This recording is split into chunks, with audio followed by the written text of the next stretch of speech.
नींद की गोलियों की आदी हो चुकी बूढ़ी माँ नींद की गोली के लिए जिद कर रही थी। बेटे की कुछ समय पहले शादी हुई थी।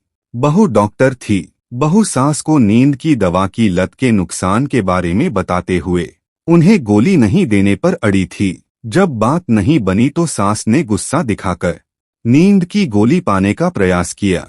अंत में अपने बेटे को आवाज दी। बेटे ने आते ही कहा, माँ मुंह खोलो। पत्नी ने मना करने पर भी बेटे ने जेब से एक दवा का पत्ता निकालकर एक छोटी पीली गोली माँ के मुंह में डाल दी। पानी भी पिला दिया। गोली लेते ही आशीर्वाद देती हुई माँ सो गई। पत्नी ने कहा, ऐसा नहीं करना चाहिए। पति ने दवा का पत्ता अपनी पत्नी को दे दिया। विटामिन की गोली का पत्ता देखकर पत्नी के चेहरे पर मुस्कुराहट आ गई। धीरे से बोली, आप माँ के साथ चीटिंग करते हो। बेटा मुस्कुराते हुए बोला, बचपन में माँ ने भी चीटिंग करके कई चीजें खिलाई हैं। पहले वो करती थीं, अब मैं बदला ले रहा हूँ।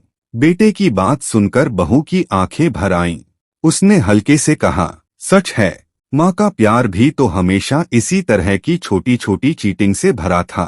कभी कड़वी दवा में शहद छुपाकर पिलाना, कभी सब्जी में छिपाकर दाल खिलाना।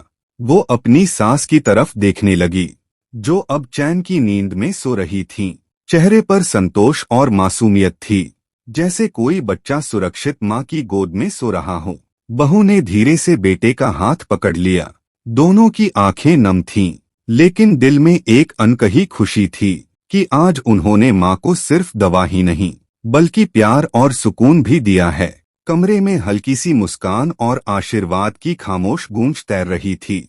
एक प्यार ऐसा भी, माँ का प्यार, रिश्तों की अहमियत। अगर ये कहानी आपके दिल तक पहुंची हो तो चैनल को सब्सक्राइब कीजिए ताकि अगली कहानी सीधा आपके दिल तक पहुंचे।